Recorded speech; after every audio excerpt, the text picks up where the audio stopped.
Lampu neon lobi berdengung pelan, menemani setiap sabetan pel yang dilakukan Raihan. Pukul 8 malam, lantai marmer kantor kementerian harus mengkilat, memantulkan cahaya, seolah tak ada debu di dunia. Sebagai seorang office boy presisi adalah hidupnya.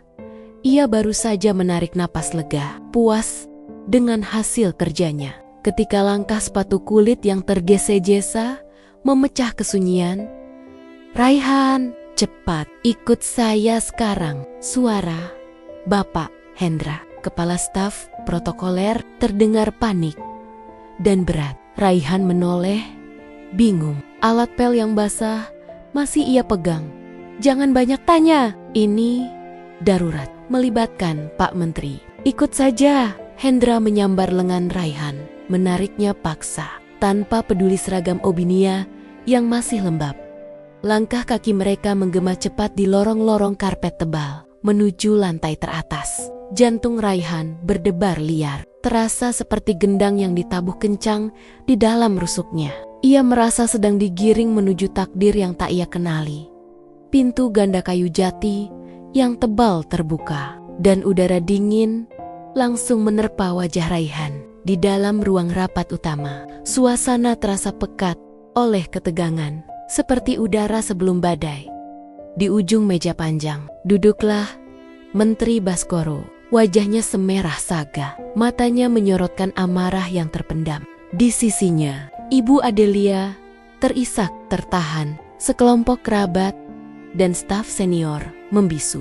Tatapan mereka terarah pada Raihan, menilai dan meremehkan. Lalu, pandangan Raihan jatuh pada Kirana, putri tunggal menteri itu.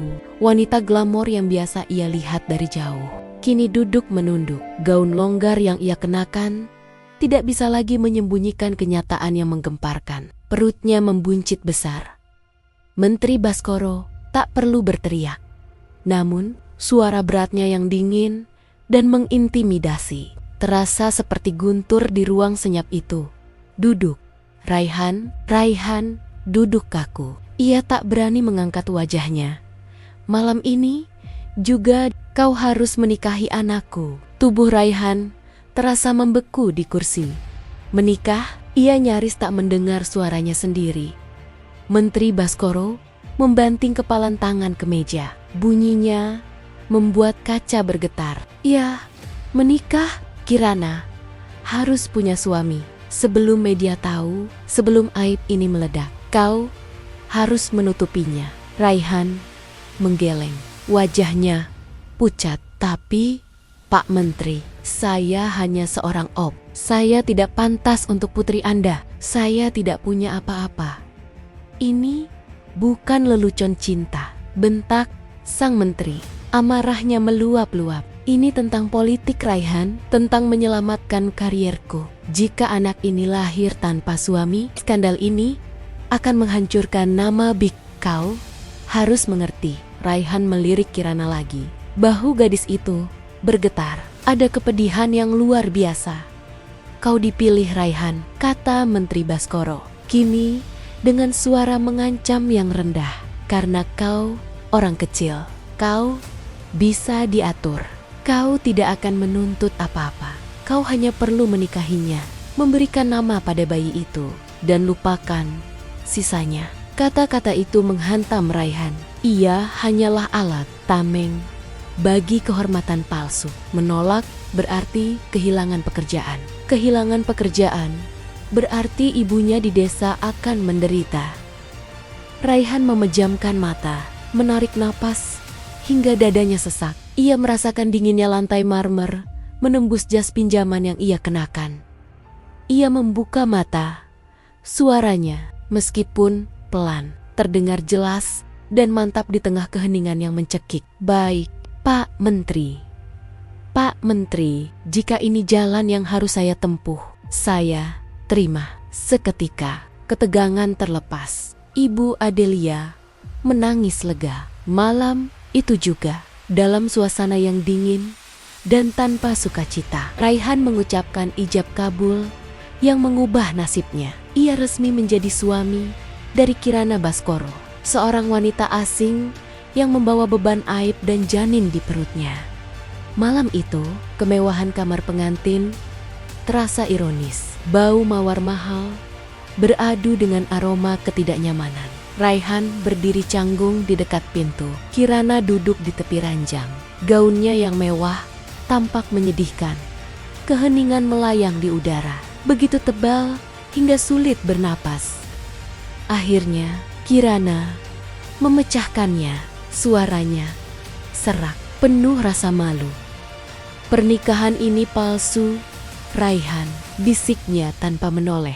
"Mereka membelimu hanya untuk menutup aib." Raihan, meskipun sakit hati, tetap tenang. "Aku tahu," jawabnya singkat. "Aku tidak akan menyentuhmu, Kirana. Aku di sini hanya untuk memenuhi kewajibanku." Kirana akhirnya mengangkat wajahnya. Mata sembabnya menatap Raihan. "Tapi kau berhak tahu kenapa aku seperti ini. Aku tidak ingin kau merasa tertipu lebih jauh." Ia menarik napas panjang.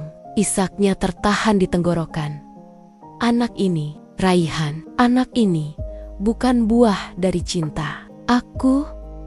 Aku harus jujur, anak ini adalah hasil dari kekejaman. Aku diperkosa oleh Ardan." Ruangan itu terasa berputar bagi Raihan.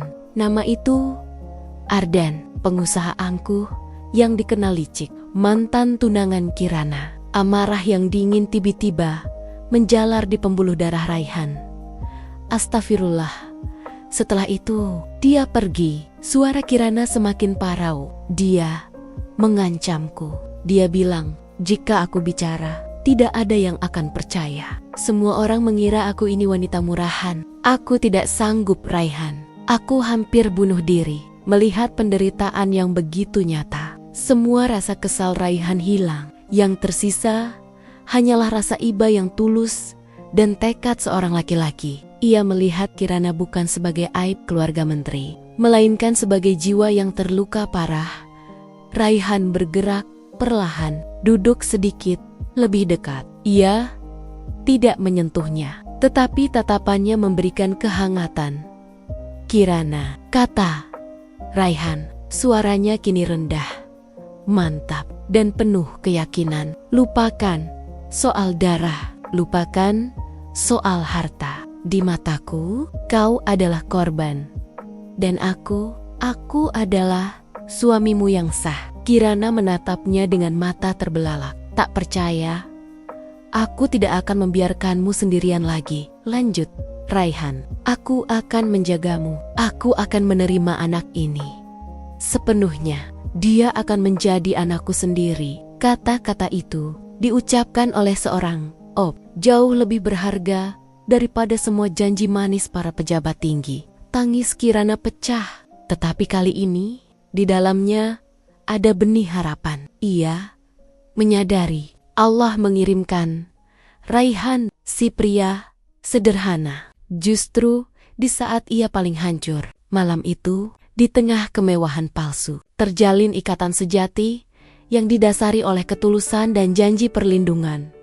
Meskipun Kirana dan Raihan sudah menikah, media tetap berburu. Teriakan wartawan dan kilatan kamera terasa seperti tembakan di luar rumah dinas. Menteri Baskoro frustrasi, wajahnya kian keriput karena tekanan.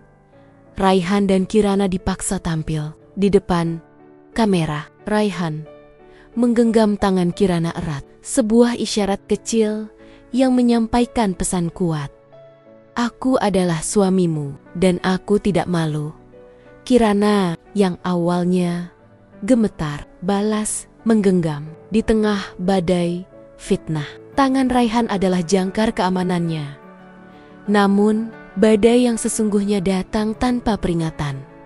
Suatu sore, Raihan sedang menyiram tanaman ketika sebuah mobil sport hitam mengerem tajam di depan rumah. Pintu dibanting keras. Ardan melangkah keluar, mengenakan setelan mahal, disertai pengacara bertampang dingin.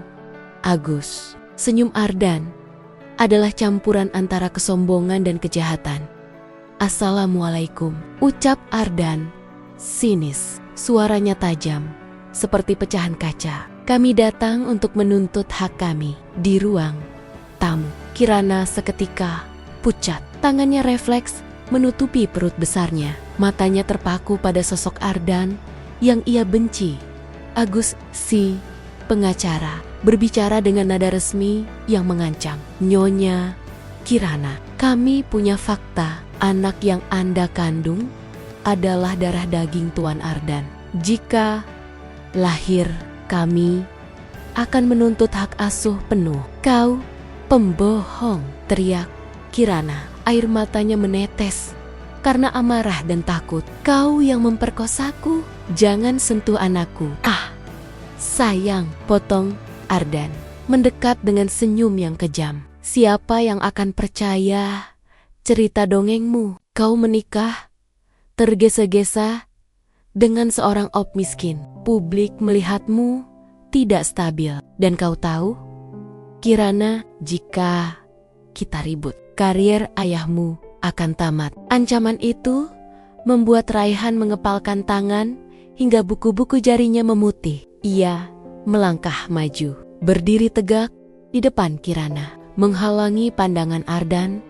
Cukup, suara Raihan terdengar, bukan bentakan, melainkan resonansi suara yang tenang, dalam, dan tiba-tiba penuh otoritas. Mengejutkan, Ardan, kau tidak punya hak. Aku suami sah Kirana. Anak ini milikku. Kalau kau ingin melawan, hadapi aku.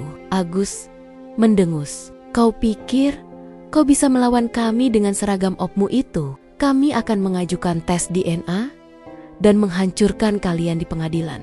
Raihan menatap mata Ardan tanpa gentar. Aku mungkin tidak punya kekayaanmu. Aku tidak punya nama besar. Tapi aku punya iman. Dan aku punya keberanian untuk melindungi keluarga kecilku. Itu yang tidak akan pernah bisa kau beli. Keberanian Raihan, seorang pria yang diremehkan, membuat Ardan terdiam sejenak. Akhirnya, Ardan hanya tertawa sinis dan pergi. Seketika, mereka pergi. Kirana ambruk, terisak di bahu Raihan. Aku takut, Raihan. Aku sangat takut. Raihan memeluknya erat. Selama aku hidup, tidak akan kubiarkan siapapun merebut Nizam dari kita. Percayalah, percayalah. Kita akan melawan dengan kebenaran. Sejak ancaman Ardan, Raihan dan Kirana bekerja keras mengumpulkan bukti. Raihan terus meyakinkan Kirana untuk berani berbicara. Kita tidak bisa terus bersembunyi di balik nama ayahmu, kata Raihan. Luka ini akan sembuh, Kirana, jika kau berani menghadapinya. Kau korban, bukan pelaku. Kata-kata itu memberi Kirana kekuatan. Ia mulai mengingat detail dan dibantu Raihan. Ia berhasil mendapatkan rekaman suara lama yang membuktikan ancaman Ardan. Raihan dengan kesabarannya mempersiapkan Kirana untuk menghadapi sidang dan publik. Raihan tidak pernah berhenti merawat Kirana. Ia memastikan Kirana makan, membantunya berjalan, dan di malam hari ia duduk di samping ranjang, bacakan ayat suci Al-Quran. Suara merdu Raihan yang tenang menjadi obat penenang yang paling ampuh. Kenapa kau begitu sabar, Raihan? Tanya Kirana suatu pagi, matanya penuh air mata haru. Raihan tersenyum, kelelahan terlihat jelas di matanya, tetapi hatinya penuh. Karena itu kewajiban seorang suami, jawabnya tanpa basa-basi. Dan karena aku percaya Allah punya rencana besar di balik semua penderitaan ini. Tugas kita hanya bersabar dan berbuat baik di tengah ketegangan persiapan sidang. Di tengah malam yang sunyi, kontraksi sejati datang dengan tiba-tiba. Rintihan Kirana terdengar memilukan. Raihan, aku tidak kuat. Sakit sekali. Raihan segera meraih tangannya. Jari-jari Kirana terasa dingin. Bismillah. Kirana, sabar. Ingat, Allah, kau kuat. Kau sangat kuat. Aku di sini. Jangan takut. Ia membisikkan doa-doa dengan penuh harap. Suaranya bergetar karena panik, tetapi juga karena iman. Beberapa jam kemudian, tangisan pertama memecah keheningan. Tangisan bayi yang nyaring. Suara kehidupan yang mengalahkan semua kesedihan. Anak laki-laki, sehat dan kuat, seru dokter. Raihan menerima bayi itu. Air matanya menetes di pipi, bercampur dengan kelegaan. Ia mengangkat bayi mungil yang masih merah itu dengan suara bergetar karena haru. Raihan mengumandangkan azan di telinga kanan sang bayi. Suara azan itu mengisi ruangan.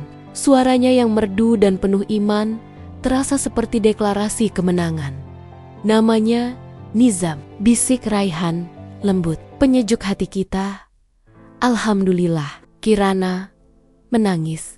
Kali ini air matanya adalah kebahagiaan sejati. Ia menatap Raihan, pria yang bukan ayah biologis bayinya, tetapi yang paling berhak menyandang gelar ayah.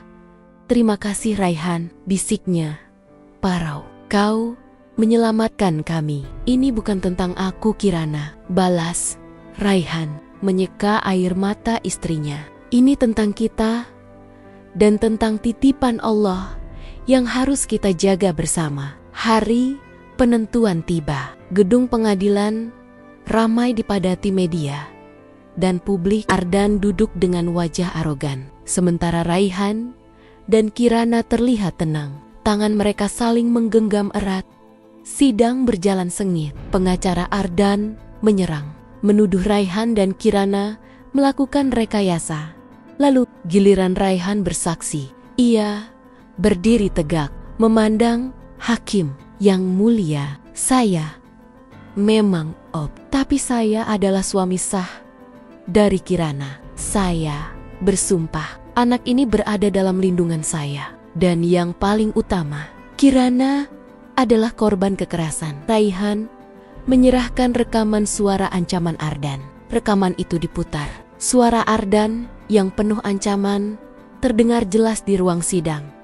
Kau diam Kirana. Kalau kau buka mulut tentang kejadian itu, aku pastikan hidupmu hancur. Wajah Ardan seketika memucat. Kemudian Kirana bersaksi dengan keberanian yang luar biasa. Ia menatap langsung ke arah kamera media. Hari ini saya memilih untuk tidak lagi malu, ucap Kirana.